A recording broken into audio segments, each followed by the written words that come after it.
encuentro del discípulo con Jesucristo. Tanto de forma individual, es comunitaria, misa esencialmente comunitaria, pero también es personal, ¿no? Con este sacramento, Jesús nos atrae hacia sí, aunque es el Padre que nos atrae a Cristo. La palabra de Dios. Con este sacramento, Jesús nos atrae hacia sí y nos hace entrar en su dinamismo hacia Dios y hacia el prójimo. Porque Cristo nos habla en el Evangelio. Palabra del Señor. Gloria a ti, Señor Jesús. El Evangelio es Cristo quien habla. En el Antiguo Testamento, en las cartas de San Pablo, es Dios. Palabra de Dios. Dios, Trinidad, Dios. Pero en el Evangelio es Cristo mismo en persona, la palabra, la que nos habla, ¿no? En ese sentido nos atrae hacia sí y nos hace entrar en su dinamismo hacia Dios y hacia el prójimo. O sea, Jesús al hablarnos nos muestra indudablemente su amor al Padre y su amor a los hermanos. O sea que el encuentro con Cristo se hace en la misa y en la palabra que se pronuncia en la misa, que no es igual que yo coja la Biblia en mi casa y lea esa palabra. Está bien, está muy bien, pero donde tiene fuerza es en la Eucaristía, que ahí se proclama, todo el mundo está de pie. El sacerdote ha dicho, purifica mi corazón y mis labios para que pueda proclamar este Evangelio. Palabra, ¿no? O sea, hay un ministro ordenado que está proclamando esa palabra, que es el diácono y el sacerdote. No lo puede hacer un laico ni una monja. Es Evangelio. Hay una gracia especial para proclamar. No porque a uno le parezca bien, sino en función del pueblo. Tiene que proclamar, no leer de paporreta, que todo el mundo escuche. O sea, ahí está la cosa, ¿no? Ponemos laicos que salen aquí en las misas de difuntos, hacen lo que pueden, pero muchas veces se le hace una chiquita, la ejecutó la lectura. La gente, eso está bien, ¿no? Ejecutar, eso es a la mala. Claro, lo dice, lo ejecuta, lo expresa, pero la correcta leerá, ella tampoco entiende. Ella tan rápido. Bueno, puede ser. Ahora a nosotros. Entonces, Jesús nos atrae hacia sí y nos hace entrar en su dinamismo hacia Dios y hacia el prójimo. Hay un estrecho vínculo entre las tres dimensiones de la vocación cristiana: creer, celebrar y vivir el misterio de Cristo. Creer. Nadie cree sino el que quiere. Es una opción personal. Una acción de la mente, de la decisión, del corazón, para Dios. Y es una decisión, ese acto de creer, que involucra a toda su persona. No solamente lo intelectual, sino que esa fe tiene que orientar, tiene que normar toda mi conducta. Es íntegramente que la persona es implicada por este acto de fe, creer. Si eso es verdadero, lo tienes que expresar, lo tienes que celebrar, para que sea verdadero. Porque si eso te lo guardas tú solito hacia adentro, se puede ¿qué? Se puede valorar, se puede pudrir con el tiempo, se puede absolutizar, te puedes tú autosugestionar.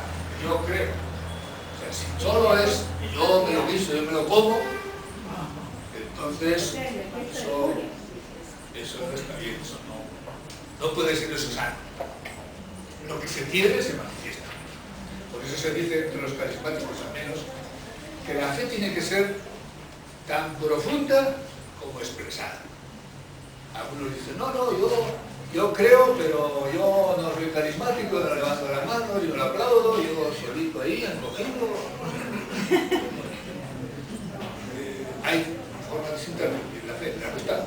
Pero la fe tiene que ser tan profunda, tan convencida, pero a la vez tan manifestada. Porque por la fe del corazón llegamos a la justificación. Y por la proclamación de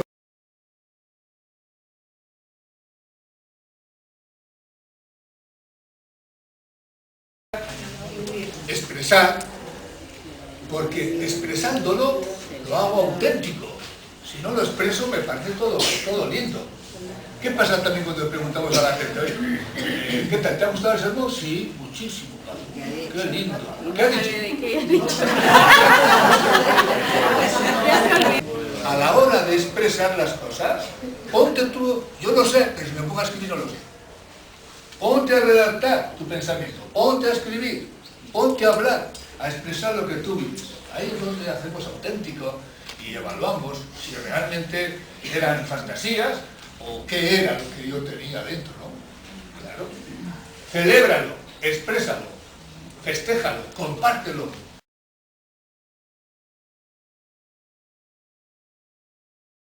Saca tu vergüenza, cómete la lengua, lo que sea, pero tienes que sacarlo, tienes que celebrar. Y tercero, vivir el misterio de Cristo. Vivir el misterio de Cristo de tal modo que la existencia cristiana adquiera verdaderamente una forma eucarística.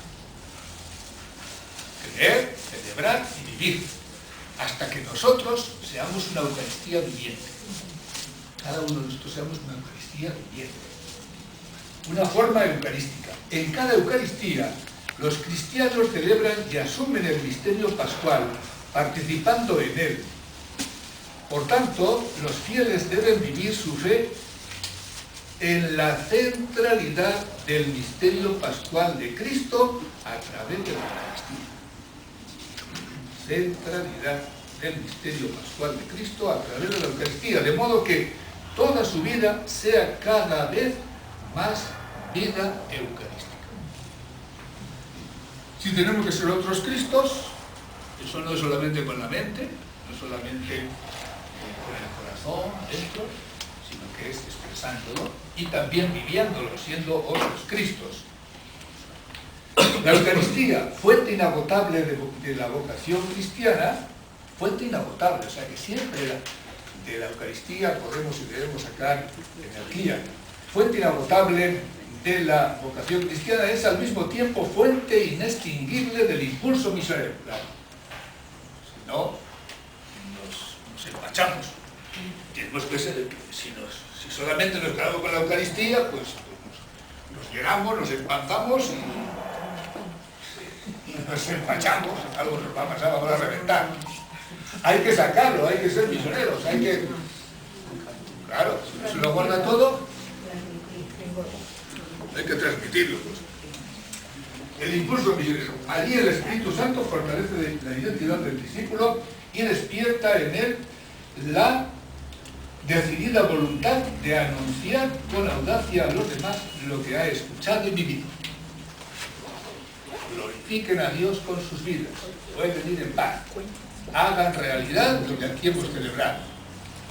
Hay distintas fórmulas de despedir a la gente que deberíamos usarlas para que se vea lo que es completo, ¿no? Un poquito más. Y ya acabo con este puntito 2.5.2 que habla del domingo.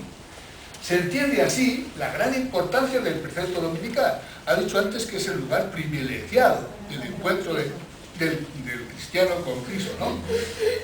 Entonces se entiende ahora la gran importancia del precepto dominical, del vivir según el domingo, como una necesidad interior del creyente, de la familia cristiana, de la comunidad parroquial. Sin una participación activa en la celebración eucarística dominical y en las fiestas de precepto, no habrá un discípulo misionero maduro. Cada gran reforma en la Iglesia está vinculada al descubrimiento de la fe en la Eucaristía. Si San Juan Pablo II estaba predicando la nueva evangelización, es normal que nos capacitara y que tratara el tema de la Eucaristía, porque dice aquí, toda renovación en la Iglesia, toda vida pujante, toda época, digamos, gloriosa, misionera, ha ido asociada a un descubrimiento de la fe en la Eucaristía. Es importante por esto promover la pastoral del domingo. El párroco tiene que promover eso. Esa es mi función principal. No es ir a una charlita de Maús, con todo respeto, y dar una charlita a esto y dejarme no mangonear, dejarme absorber por unos y por otros, claro, cada grupito jala para su sí. La estufita donde está bien, y el párroco no tiene esa función. El párroco tiene que animar todas las. Por tanto, el grupo de liturgia y los consejos, es lo típico que tiene que hacer él, para promover esta pastoral del domingo. Es importante por esto promover la pastoral del domingo y darle prioridad en los programas pastorales. Darle prioridad. Esto es lo primero. No es lo primero irse a dar un retiro en el quinto cielo, en San Macario, a un grupo carismático, ¿no? Que a veces, como decía un curita, tienen gula espiritual. Armando, ¿tú has escuchado eso? Gula espiritual. No se sacia. No quiere más y más. Bueno, está bien. Prioridad en los programas pastorales para un nuevo impulso en la evangelización del pueblo de Dios en el continente latinoamericano. O sea que tenemos que estar a la orden, fomentando, promoviendo, siendo conscientes de lo que tenemos entre manos y vivir este misterio central de Cristo manifestado en la Eucaristía. Tenemos que vivirlo pues a pleno pulmón si queremos una parroquia renovada, una comunidad viva. Y así será. Amén. En el nombre del Señor nos hemos reunido. En el nombre del Señor nos hemos reunido. En el nombre del Señor nos hemos reunido. Nos hemos reunido. Nos hemos reunido. Nos hemos reunido. Nos hemos reunido. Nos hemos reunido. En el nombre del Señor nos hemos reunido todos. En el nombre del Señor nos hemos reunido. En el nombre del Señor nos hemos reunido. Ved qué gozo que los hermanos se quieran. Ved qué gozo que los hermanos se quieran. En el nombre del Señor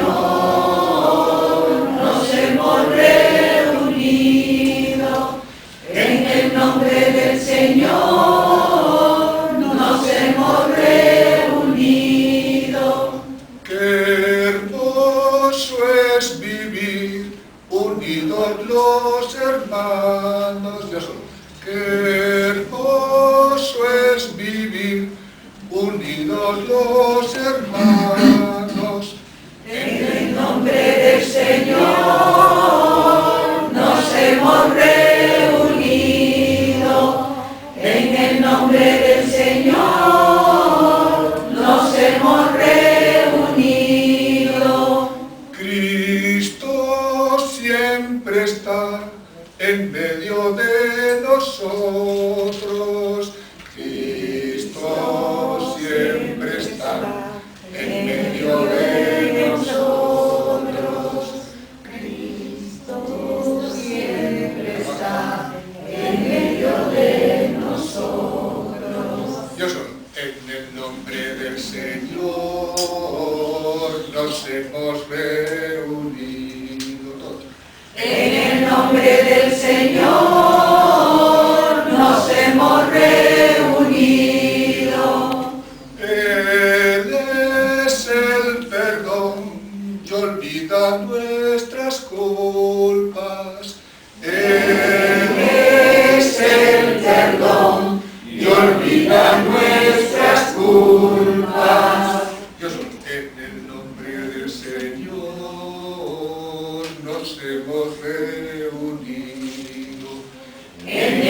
nombre del Señor nos hemos reunido. Bien, mejor. Casi. Se llama sacerdotal porque nació esas notas, ese folleto, etcétera, nacieron en los templos donde se celebraba culto y fue redactado por sacerdotes, ¿no? Tratando de instituir, fortalecer la práctica del descanso dominical, el día sábado, el sábado, de descanso para escuchar la palabra de Dios. Se reunían en la sinagoga, leían la palabra de Dios, como Jesús mismo lo hizo en su ciudad, ¿no? En Nazaret, y después de leer, alguien se levantaba, los hombres, hablaban, comentaban la palabra de Dios.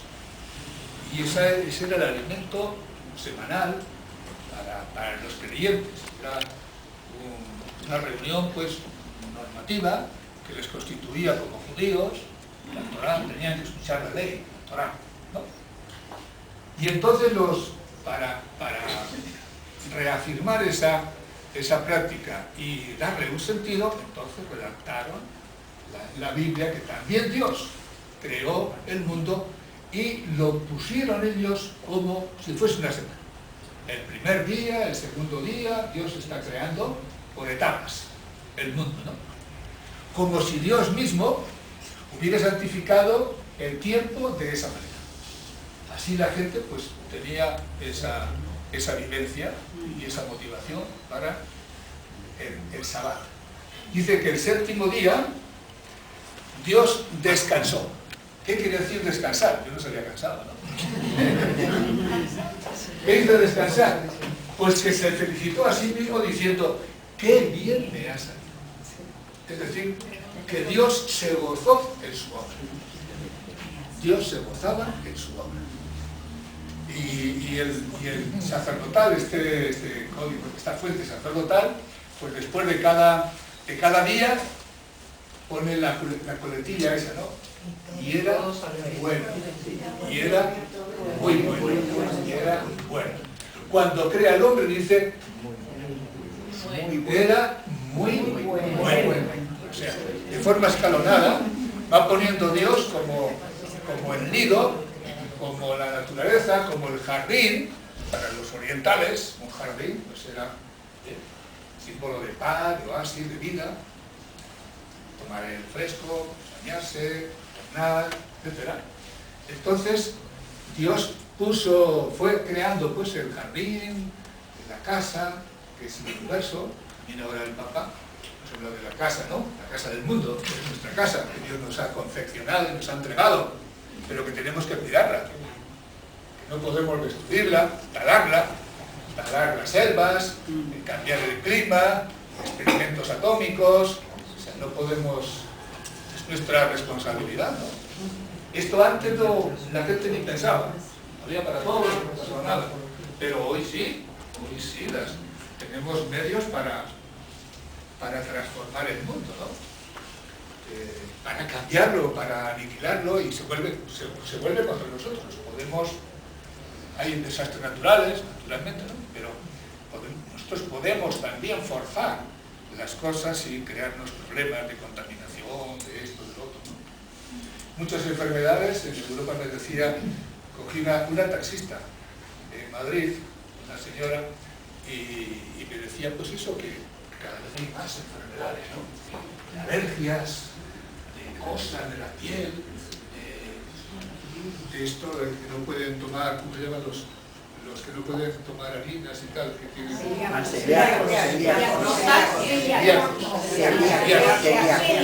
se transmite de padres a hijos, que cada vez hay más, en fin. Parece que los alimentos que son concentrados, que son manipulados, que son... ¿no?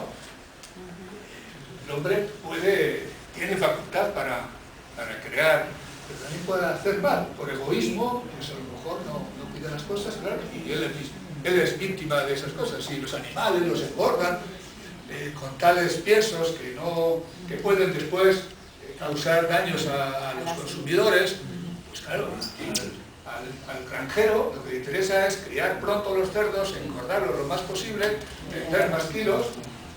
Si no hay control, si no hay, pues se puede llegar a abusar, ¿no? Pues Dios nos hizo esta casa. Y Dios vio que todo era bueno, que era bueno. Y vio Dios lo que había hecho y era bueno, y era bueno. Quitón, qué bueno, qué bueno, qué bueno. Y cuando Dios creó al hombre, dijo, esto muy bien, porque parece que en el cielo hubo un consejo de las 3 personas divinas, un consejito. Porque dice expresamente el texto, hagamos al hombre. No dice yo voy a hacer, no, hagamos al hombre a nuestra imagen y semejanza. Dios, como es comunidad, Padre, Hijo y Espíritu, pues parece como que es un plural majestático. No es que sean de hecho distintos individuos, pero de alguna forma indica la Trinidad. Hagamos al hombre a nuestra imagen y semejanza. Y Dios entonces no creó un individuo. La vida en Dios es comunitaria, ¿no? Hay un Padre, hay un Hijo y un Espíritu Santo. El Padre Dios, tan pronto como existe, será. De tal forma que si no tuviese un hijo, no existiría. Tiene un nombre común. No se llama Isaac, no se llama Genoveva, no se llama Fernando, sino que se llama Padre, un nombre común. Y Padre hace referencia a un hijo. Y si Padre, ese nombre, hace referencia a su esencia, quiere decir que existe porque tiene un hijo. Porque se vuelve un hijo. Si ese hijo no existiera, no existiría como Padre. Entonces, en Dios no hay división entre ser y hacer, sino que todo es a la vez. Esencia y existencia. En Dios todo eso es a la vez. No es como nosotros, ¿no? Primero existimos, cuando comienza a existir, existe como... Pues si me voy a casar, primero existe yo, nos unimos como pareja y generamos a un hijo. Se da después. En Dios no. Tan pronto como existe, tan pronto como comienza a existir, existe como Padre. Dándose a un hijo. Totalmente. Totalmente. Hemos explicado algunas veces eso. Que este Padre que tiene un hijo es Dios. Y al ser Dios no puede haber más de un Dios. Un Dios. Si hay otro ya están peleas. Un Dios que resume todas las posibles formas de ser. Tiene que ser único, Dios tiene que ser uno, no pueden ser varios. ¿En qué sentido entonces el Padre es Dios? Porque es de tal manera Padre que en Él se originan todas las formas de ser Padre. En Él se concluyen y se terminan todas las formas de ser Padre. Todo lo que sea pensar en el otro, todo lo que sea tomar la iniciativa, todo lo que sea voy a crear, tengo esta ilusión, todo lo que suponga un origen, una iniciativa, una paternidad, todas esas formas posibles de existencia las tiene Él, por eso Dios. No queda ninguna forma de ser Padre fuera de Él. ¿Entiendes?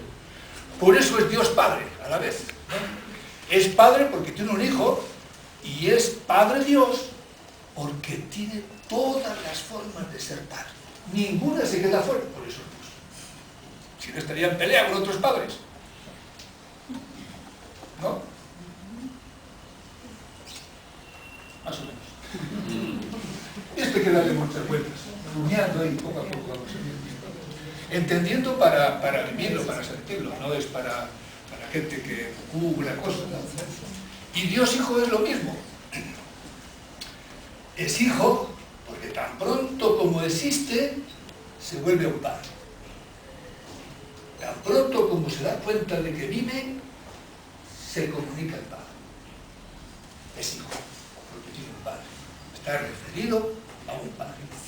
Y ese hijo es Dios, porque todas las maneras, las formas de ser hijo, las tiene. Todas. No hay ninguna otra forma de ser hijo. Ser hijo es ser obediente, ser agradecido, de crear Dios. Estas tres divinas personas, pues, actúan de una forma responsable, respetuosa, y son modelo para nosotros. ¿Cómo yo tengo que ser persona? Como es la Trinidad. Hagamos al hombre a nuestra imagen y semejanza. Como Dios es comunión, el hombre también tiene que ser comunión. Entonces, todos los seres humanos hemos sido creados para vivir en comunión con los demás, con la naturaleza. De hecho, nosotros, fisiológicamente, somos todos vitales. Tenemos una intimidad que nadie la ve, que está por debajo de nuestra apariencia física, etcétera, de nuestra voz, de nuestra comunicación no verbal, no es palabra, ¿no? Bienvenidos. A ver una silla para sentirme bien. No lo hago para desahogarme. No lo hago para manipular al otro. Lo hago espontáneamente, parto de lo que soy, porque entiendo que yo soy un don para los demás. Nos ha enseñado el Señor, ¿no? O sea, somos personas esencialmente comunicativas. Que es tanto como amar. Porque yo amo, me comunico. Y porque yo amo también, no veo a mis interlocutores como si fuesen enemigos, que me amenazan, sino más bien todo lo que tienen ellos es también mío. Yo me alegro. La envidia es tener rabia de que el otro sea más que yo. Me entristece, hablo mal, me siento mal porque no amo. No, me amo a mí mismo. Entonces, una persona que no se comunica es un monstruo. Una persona anormal. La gente a la que le aburren los demás es una persona anormal. Va contra su misma esencia. Es infeliz él y hace sufrir a todo el mundo. Es el buey mudo que hay que indagar. ¿Qué pensará? ¿Por qué hará esto? Hay que estar averiguándose. Y no te equivoques porque te vas a equivocar. Hagas lo que hagas. Si hablas, pues hablar. Si te callas, pues callas. Somos seres esencialmente comunicativos. En este sentido, en los 3 grados del ser, la persona que más se comunica es la que más vale. La más valiosa no es la más inteligente, ni la que sabe todo para él o para ella.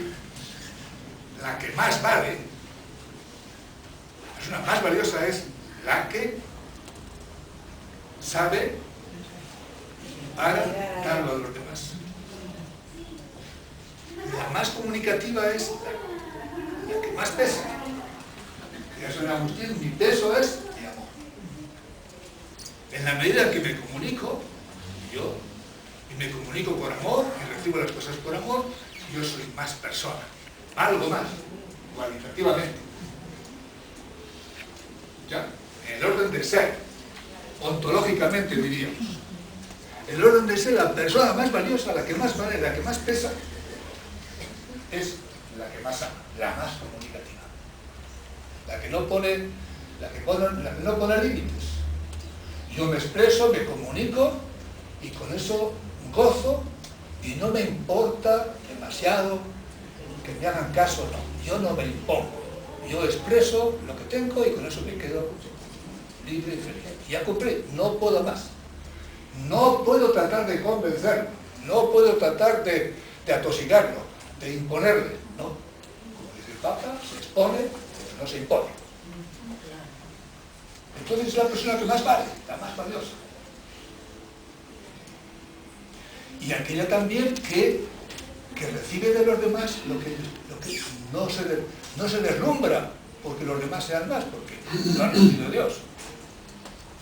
No endiosa a ninguna persona. No, bueno, hay gente que está tocando, pasando la franela, seguida la gente. No hay que endiosar a nadie. Si lo que ha recibido lo ha recibido de Dios, ¿qué mérito tiene? Bueno, sea, ni tampoco lo miro con rabia, con envidia. Cuando sentimos tristeza, que a veces nos avergüenza, nos humilla, siento rabia, siento tristeza. Que el otro sea más, que el otro haya triunfado, que tenga más dinero. Tristeza.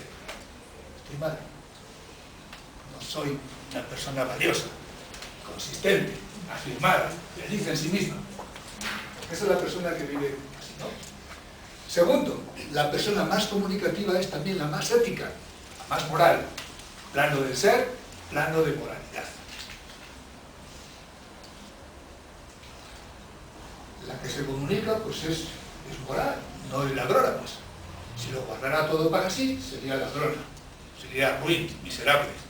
Para ser más que los demás, yo lo comparto y lo guardo. No le enseño al otro, ¿no? Entonces va a ser más que yo. La persona, y no hace sufrir a los demás. Es transparente, por tanto es moral, es ética. Tiene un buen comportamiento, del plano de la ética. Y en tercer plano, el plano de lo psicológico y de lo emotivo y de lo afectivo, la persona que más se comunica es la más feliz. Siempre tiene motivos para alegrarse. Yo me he comunicado, no me he guardado nada, me siento feliz. Que los demás no hacen bueno. Poco me entristece, pero no depende de mí. Ya llegará el momento, no me impacienta, no. Y además, todo lo que veo en los demás me alegra, pues. Entonces soy feliz. No estoy criticando. O sea, que la persona que ama y se deja amar, porque algunos no se quieren dejar amar, porque no quieren estar en deuda con nadie. Quiere que todo el mundo le deba a él o a ella. Hay personas que son como la ambulancia pública, ¿no? Que tienen que encontrar enfermos. Y si no los hay, se los inventan. Para poder cuidarte. Ellos necesitan cuidar. Entonces, si no estás enferma, yo te enfermo para poder sentirme. Es importante. ¿Claro? ¿No? Dejarse amar es aceptar también que uno es limitado, que necesita, que no es la divina pomada, que no es autosuficiente, que también tienes que dejar que los de nosotros sean felices compartiendo. Solamente tú vas a ser feliz compartiendo todo, dando, y los demás, que estén con los brazos cruzados, muertos, para depender de mí. Amar y dejarse amar, comunicarse y recibir. Entonces, una persona. 3 niveles, pues, en el ser, en lo ético y en lo psicológico. Todo esto lo aprendemos en la Santísima Trinidad. Dios hay uno, ¿no? Un solo Dios en 3 personas distintas. Actúa según su modalidad personal. Por tanto, cada uno tiene derecho a ser como es. Tenemos que respetar a los demás como son. Lo cual no quiere decir que somos tolerantes, que todo vale. No. Tenemos que sentirnos también bienhechores de los demás. Y hacer el bien. Y no hacernos cómplices del pecado de los demás. En la palabra de Dios, ¿no? Si tu hermano peca y tú no le dices nada, él morirá por su pecado, pero yo a ti te pediré cuentas porque no le has corregido, no le has dicho nada. Tú te has hecho cómplice. Al callarte, eres responsable de la perfección de esa persona. Entonces, hay un solo Dios en 3 personas distintas. Por ejemplo, los 3 crean. Las 3 personas crean. El único Dios. Pero según su modalidad. El Padre crea diseñando, soñando, planificando, ilusionándose con el mundo. Como origen. El Padre es Padre. Crea como origen. Crea como el que toma la iniciativa.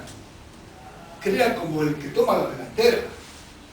Crea como el que es responsable, el que planifica. Por eso, en El Señor de los Milagros, que querría escribir algún día una novelita, El Señor de los Milagros, sobre la Trinidad precisamente, ahí lo ven al Padre Creador. ¿Cómo está el Padre Creador? abrazando el mundo, ¿no? Mirando todo, todo lo ve. Él gobierna el mundo, nada se le escapa, ¿no? Él es el origen.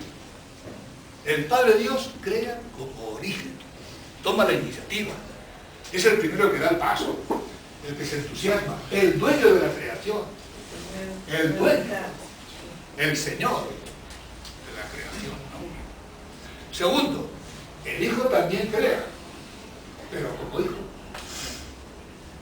Como Dios crea. Porque nada puede venir sino de Dios, ¿no? En ese sentido. Crea como Hijo, que quiere decir que crea como palabra, como verbo. Porque Él está siempre devolviendo al Padre, ¿no? Él está siempre agradando al Padre. El Padre no puede crear nada sino a través de su único Hijo, porque fuera de Él no tiene nada. Entonces el Padre Dios crea a través del Hijo. El Hijo crea aceptando que el Padre ha soñado y se ha puesto chocho con la creación. Yo no puedo pensar que está loco, mi Padre. O que es ingenuo. O que es demasiado bondadoso. O que es demasiado rígido. No. El Hijo Dios dice, eso es conforme, eso va a misa. Lo que el Padre dice. Entonces el Hijo es el molde. El Hijo es el molde en el que el Padre crea. Todo lo que va a crear el Padre tiene esa referencia de obediencia a Dios. Todo el universo, todo lo que se ha creado, de alguna forma está como se crea en el Hijo. El Hijo es la horma. El Hijo crea como molde, como horma, como modelo. ¿Cómo hacen los sastres que pintan las coderas, todos esos dibujitos que hacen? El molde. Pues el molde de la creación es el Hijo. Porque Dios Padre tiene que crear en el Hijo, su único Hijo, no tiene más. Pero el Hijo es obediencia. Por tanto, todo lo creado tiene que estar en el Hijo volviéndose al Padre. Nos hiciste, Señor, para ti y estaremos inquietos, desasolados, fuera de base, si no descansamos en ti. Entonces una persona atea que no acepte esta obediencia al Padre está fuera de foco, está perdido, está descentrado. Todo eso, y la creación, todo, de alguna forma, de forma automática, da gloria al Padre. Toda la gente que ve esta creación, estos misterios, estas galaxias, estos mundos, estos insectos, estos ríos, la atmósfera, las estaciones, ¿quién no va a dar gloria a Él? ¿Quién ha hecho esto? ¿Dónde viene? Entonces, Dios Padre crea como origen, el Hijo crea como modelo, como horma, como la forma en la que todo ha sido creado. En obediencia crea como el que abraza todo, el que pone orden y armonía en todas las cosas. El que dice, está bien lo que ha pensado el Padre y está bien la colaboración del Hijo. Está muy bien. Entonces la Biblia dice que en los orígenes había un caos, que en griego se dice un tohu wabohu. Había un caos, tohu wabohu, un caos, una cosa informe, una cosa fea, una cosa... Debía ser el Big Bang. Había un caos, todo inmundo, todo desordenado, aunque había sido por el Hijo creado, ¿no? Entonces el Espíritu dice que aleteaba sobre las aguas. Los científicos dicen que del agua venimos todo, viene todo del agua. Bueno, el Espíritu aleteaba sobre las aguas, como puede aletear una gallina que está incubando los huevos. Como una gallina puede proteger a sus polluelos, aleteaba sobre las aguas poniendo orden, armonía, belleza, vida, para que no crujieran, para que no se confrontaran las cosas, sino que todo fuese armonía, paz, conforme Dios Padre había creado y el Hijo había creado. Más o menos así, ¿no? Nos hacemos pues idea de cómo la Santísima Trinidad obra cada uno conforme a su persona. Y no se confrontan, colaboran, son complementarios, ¿no? Y esto también lo vemos en la historia de la salvación. El Padre Dios crea, el Hijo salva y el Espíritu Santo santifica. Cada uno en su puesto. El tiempo de Dios creador y salvador está en el Antiguo Testamento, donde apenas aparece la Trinidad, ¿no? Cristo está en la plenitud de los tiempos. Él, por obra del Espíritu Santo, recibió el espaldarazo de su Padre Dios en el bautismo y salió a predicar con la fuerza de Dios, y con la fuerza del Espíritu también llevó a feliz término su obediencia al Padre, hasta la muerte y muerte. Y el Espíritu también le asistía. Sabemos que hay una Trinidad, que hay un Padre y que hay un Espíritu, porque Cristo así se sintió. La revelación de la Santísima Trinidad la encontramos en Jesús. Jesús se sentía vinculado existencial y esencialmente con su Padre Dios. Entonces hay un Padre Dios, porque lo ha dicho Jesús y porque así lo ha vivido Él, como Hijo. Y hay un Espíritu Santo, que es la fuerza de Dios, que se derramó, fue concebido por obra del Espíritu, recibió un Espíritu sin medida en el bautismo, fue enviado a predicar con poder para expulsar los espíritus malos.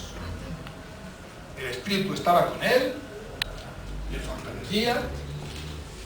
Jesús aparecía pues lleno del Espíritu Santo, haciendo su obra santa. Cuando él murió, el Espíritu que tenía él salió. Cuando expiró, salió. Cuando Cristo vivía, el Espíritu y la fuerza de Dios estaba circunscrita a su persona. Dice San Juan, capítulo 6, que aún no había espíritu, cuando Jesús estaba en la tierra, porque aún no había aparecido, aún no había completado su obra. Y las personas reunidas son respetuosas. Hasta que no se vaya Cristo, no vendrá el Espíritu para todos. Vino sí sobre él, pero no sobre los apóstoles. Cuando se forma la iglesia es cuando se va Cristo. Espíritu será el que forme la iglesia, la comunidad. Como forma comunidad en la Trinidad, uniendo al Padre y al Hijo, así unirá a los discípulos de Jesús en un cuerpo místico. Les conviene que yo me vaya, decía, porque si no me voy, no vendrá a ustedes el Espíritu Santo. Si yo no muero, si yo no completo mi obra, no puede venir el Espíritu. Cuando yo me vaya, se lo enviaré. O el Padre lo enviará por mí, o yo le pediré al Padre que lo envíe. Es lo mismo. Hay un problema teológico que creó el cisma del Occidente. Los ortodoxos se separaron de Roma por ese problema. El filioque famoso. El Padre y del Hijo. Bueno, no importa. Entonces, Cristo completa la obra de la salvación, lo que Él podía hacer, lo suyo, hasta el final, hasta el extremo. Hasta que dijo, todo está cumplido. Cumplió todo y ahora viene el Espíritu. Me quedan muchas cosas que decirles, decía Jesús, pero lo siento, no pierdo el tiempo porque no va a entender nada. Cuando venga el Espíritu, Él les instruirá todo. Yo también voy a acabar eso. Me quedan muchas cosas por decirles, pero mejor las dejo para que el Espíritu se las enseñe. Él además no se irá nunca. Él va a estar con ustedes. Y tomará de lo mío. Tomará de lo mío. No va a inventar nada. No se preocupe. El Espíritu va a decir lo que tiene que decir. Porque ya tuvimos consejo en el cielo. Tiene que hacer cada uno. Claro. ¿No? E incluso decía Jesús, no solamente les conviene que yo me vaya, sino que incluso deberían alegrarse de que yo me vaya. Porque yo voy a estar con mi Padre Dios diciéndole qué grande eres, me has atendido, me has resucitado, me has atendido en mi vida, he cumplido tu palabra y recibiré todo el poder, seré constituido Señor y Salvador. Y vendrá a ustedes el Espíritu Santo, que ya se quedará para siempre. Ya no les vamos a molestar más. Ya tendrán el Espíritu sin medida para siempre. Y así, cuando Jesús muere, dicen que el Espíritu pues, se pone en diferentes momentos, pero una vez que Jesús desaparece, viene el Espíritu. No nos deja solos, ¿no? Entonces, cuando Jesús expira y da el último suspiro, se queda sin aliento, ahí dice que salió el Espíritu de Jesús y se derramó. Ya no sobre la carne, bueno, también sobre su carne, ahí fue resucitado el Señor. Y ya, además, y precisamente al glorificar la carne de Jesús, que era nuestra carne, ahí está la cosa, ¿no? Él recibió el Espíritu, no tanto por él, sino también por nosotros. Entonces, al morir, él mismo resucita. El Padre lo levanta por ser fiel hasta el final, y muerte de cruz. Entonces ese Espíritu ahora no solamente transfigura el cuerpo mortal de Jesús, que es nuestra misma naturaleza. Nosotros somos igualitos que Jesús en la naturaleza. Pero es una naturaleza que había estado totalmente invadida por el Espíritu y fue fiel hasta el final. Esa naturaleza es glorificada. Entonces, al ser glorificada, nosotros podemos entrar en contacto con esa naturaleza porque somos hombres. Un hombre como nosotros ha sido glorificado, ha sido fiel a Dios durante toda su vida, pasó por el mundo haciendo el bien, y ahora, una vez que ha completado esa obra, el Padre Dios